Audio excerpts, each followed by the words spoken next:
ಸಂವಿಧಾನ ರಕ್ಷಿಸಿ ಆಂದೋಲನ ಮತ್ತು ಕೇಂದ್ರ ಸರ್ಕಾರದ ತಪ್ಪು ಆರ್ಥಿಕ ನೀತಿಯಿಂದ ಬೆಲೆ ಏರಿಕೆ ಏನು ಈ ದೇಶದಲ್ಲಿ ಆಗ್ತಾ ಇದೆ, ಅವುಗಳನ್ನು ಪ್ರತಿಭಟಿಸಿ ಕಾಂಗ್ರೆಸ್ ಪಕ್ಷ ಈಗಾಗಲೇ ಬೆಂಗಳೂರಿನಲ್ಲಿ ಪ್ರತಿಭಟನೆಯನ್ನು ನಾವು ಮಾಡಿದೋ, ಇವತ್ತು ಬೆಳಗಾಂನಲ್ಲಿ ಪ್ರತಿಭಟನೆಯನ್ನು ಮಾಡ್ತಾ ಇದ್ದೀವಿ. ಈ ಕಾರ್ಯಕ್ರಮದಲ್ಲಿ ಭಾಗವಹಿಸಿರ್ತಕ್ಕಂಥ ಎಐಸಿಸಿ ಪ್ರಧಾನ ಕಾರ್ಯದರ್ಶಿಗಳಾದಂಥ ಮಾನ್ಯ ಸುರ್ಜೇವಾಲಾ ಅವರೇ, ರಾಜ್ಯದ ಕೆಪಿಸಿಸಿ ಅಧ್ಯಕ್ಷರಾದಂಥ ಶ್ರೀ ಡಿ.ಕೆ. ಶಿವಕುಮಾರ್ ಅವರೇ, ಇನ್ನೊಬ್ಬರು ಎಐಸಿಸಿ ಪ್ರಧಾನ ಕಾರ್ಯದರ್ಶಿಗಳಾದಂಥ ನಾಸೀರ್ ಹುಸೇನ್ ಅವರೇ, ಎಐಸಿಸಿ ಕಾರ್ಯದರ್ಶಿಗಳಾದಂಥ ಗೋಪಿನಾಥನ್ ಅವರೇ, ಸಚಿವರುಗಳಾದಂಥ ಸತೀಶ್ ಜಾರಕಿಹೊಳಿ ಅವರೇ, ಎಚ್.ಕೆ. ಪಾಟೀಲ್ ಅವರೇ, ಲಕ್ಷ್ಮೀ ಹೆಬ್ಬಾಳ್ಕರ್ ಅವರೇ,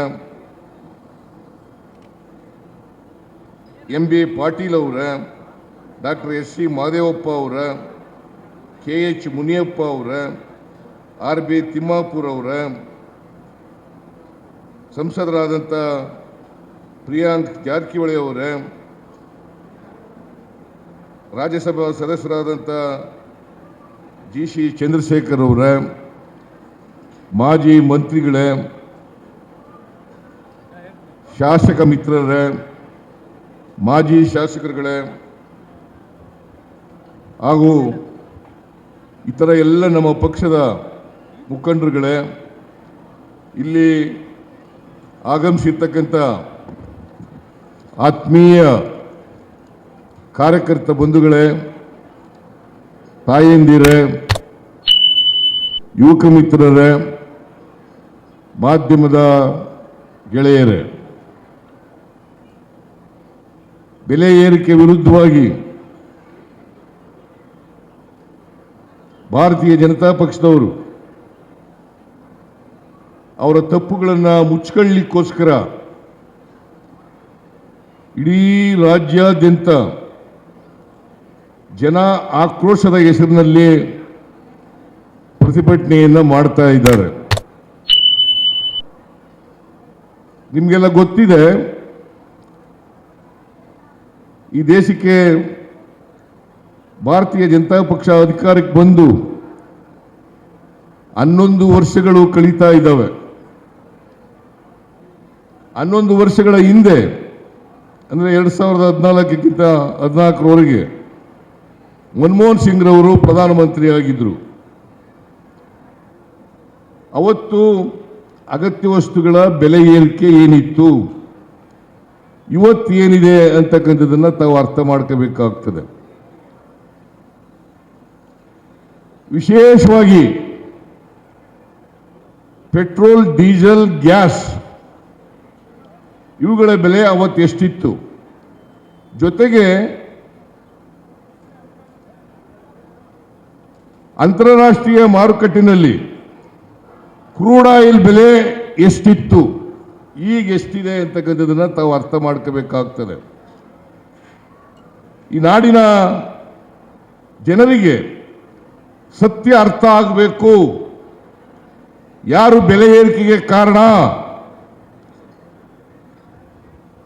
ಯಾರು ಇವತ್ತು ಜನರಿಗೆ ಟೋಪಿ ಆಗ್ತಕ್ಕಂಥ, ಮೋಸ ಮಾಡ್ತಕ್ಕಂಥ ಕೆಲಸವನ್ನ ಮಾಡ್ತಾ ಇದ್ದಾರೆ, ಇದು ಈ ನಾಡಿನ ಜನರಿಗೆ ಅರ್ಥ ಆಗಬೇಕಾಗ್ತದೆ. ಅದಕ್ಕೋಸ್ಕರ ಸತ್ಯವನ್ನ ತಿಳಿಸಲಿಕ್ಕೆ ಇವತ್ತು ಭಾರತೀಯ ಜನತಾ ಪಕ್ಷದವರು ಜಾತಿ ಹೆಸರಿನಲ್ಲಿ, ಧರ್ಮದ ಹೆಸರಿನಲ್ಲಿ ಹೇಗೆ ನಾಡನ್ನು ಛಿದ್ರ ಮಾಡ್ತಾ ಇದ್ದಾರೆ, ಸಮಾಜವನ್ನು ಛಿದ್ರ ಮಾಡ್ತಾ ಇದ್ದಾರೆ ಅದನ್ನು ಕೂಡ ಜನರಿಗೆ ತಿಳಿಸಬೇಕು ಅನ್ನೋ ಕಾರಣಕ್ಕೋಸ್ಕರವಾಗಿ ಇವತ್ತು ಎಲ್ಲ ವಿಭಾಗ ಮಟ್ಟದಲ್ಲಿ ಮತ್ತು ದೊಡ್ಡ ದೊಡ್ಡ ಪಟ್ಟಣಗಳಲ್ಲಿ ನಾವು ಈ ಕಾರ್ಯಕ್ರಮವನ್ನು ಹಮ್ಮಿಕೊಂಡಿದ್ದೇವೆ. 1ನೇ ತಾರೀಕು ಹುಬ್ಬಳ್ಳಿನಲ್ಲಿ ಈ ಕಾರ್ಯಕ್ರಮ ನಡೀತಾ ಇದೆ, ಇವತ್ತು ಇಲ್ಲಿ ನಡೀತಾ ಇದೆ, ಮೊನ್ನೆ ಬೆಂಗಳೂರಿನಲ್ಲಿ ನಡೀತು. ಇದು ಯಾಕೆ ಮಾಡ್ತಾ ಇದ್ದೀವಿ ಅಂತಂದರೆ ಭಾರತೀಯ ಜನತಾ ಪಕ್ಷದವರು ಸುಳ್ಳು ಹೇಳ್ಕೊಂಡು ತಿರುಗಾಡ್ತಾ ಇದ್ದಾರೆ. ಅದರಿಂದ ಸತ್ಯವನ್ನು ಜನರಿಗೆ ತಿಳಿಸಬೇಕು ಅನ್ನೋ ಕಾರಣಕ್ಕೋಸ್ಕರ ನಿಮಗೆ ಒಂದೇ ಒಂದು ಉದಾಹರಣೆ ಹೇಳಬೇಕು ಅಂತಂದರೆ,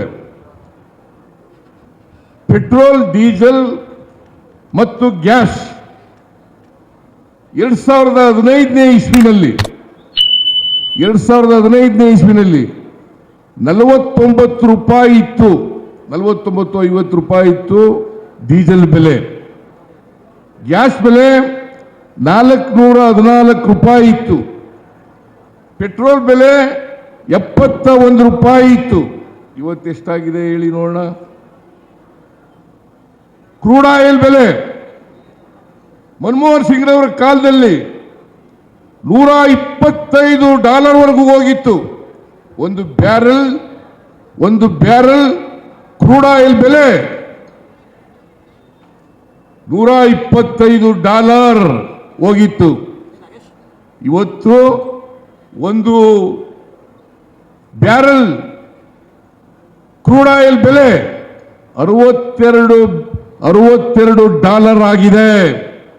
ಅಂದರೆ ಸುಮಾರು ಅರ್ಧದಷ್ಟು ಕಡಿಮೆ ಆಯಿತು. ಅರ್ಧದಷ್ಟು ಪೆಟ್ರೋಲ್ ಕಡಿಮೆ ಆಗಿದೆಯಾ? ಡೀಸೆಲ್ ಕಡಿಮೆ ಆಗಿದೆಯಾ?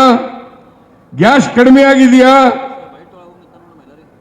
ಭಾರತೀಯ ಜನತಾ ಪಕ್ಷದ ನಿಮಗೇನಾದ್ರು ಮಾನ ಮರ್ಯಾದೆ ಏನಾದ್ರು ಕಿಂಚಿತ್ರಿದ್ರೆ ಜನ ಆಕ್ರೋಶ ಅಂತಕ್ಕಂಥ ಕಾರ್ಯಕ್ರಮವನ್ನು ಹಮ್ಮಿಕೊಳ್ಳಲಿಕ್ಕೆ ನಿಮಗೆ ಯಾವ ನೈತಿಕ ಹಕ್ಕು ಕೂಡ ಇರ್ತಿರ್ಲಿಲ್ಲ ಅಂತಕ್ಕಂಥ ಮಾತುಗಳನ್ನು ಹೇಳಲಿಕ್ಕೆ ಬಯಸ್ತಾ ಇದ್ದೇನೆ. ನಾಚಿಕೆ ಆಗಬೇಕು ಅವರಿಗೆ. ಮಾನ ಮರ್ಯಾದೆ ಏನೂ ಇಲ್ಲ ಅವರಿಗೆ. ಬೆಲೆ ಏರಿಕೆಯನ್ನು ನೀವು ಯದ್ವಾ ಏರಿಸಿ ಇವತ್ತು ಅಗತ್ಯ ವಸ್ತುಗಳು ಬೆಲೆ ಏರಿಕೆ ಆಗ್ಬಿಟ್ಟಿದೆ. ಸಿದ್ದರಾಮಯ್ಯನವರ ಸರ್ಕಾರ ಎಲ್ಲ ಬೆಲೆಗಳನ್ನು ಏರಿಕೆ ಮಾಡಿಬಿಟ್ಟಿದೆ ಅಂತಕ್ಕಂಥ ಮಾತುಗಳನ್ನು ಹೇಳ್ತಿದ್ದೀರಿ. ಇದು ಸತ್ಯಕ್ಕೆ ದೂರವಾದಂತೆ. ಮತ್ತಷ್ಟು ಸುದ್ದಿಗಳಿಗಾಗಿ ನೋಡ್ತಾ ಇರಿ ಪಬ್ಲಿಕ್ ನ್ಯೂಸ್ 24x7. ಇದು ಸತ್ಯದ ಧ್ವನಿ.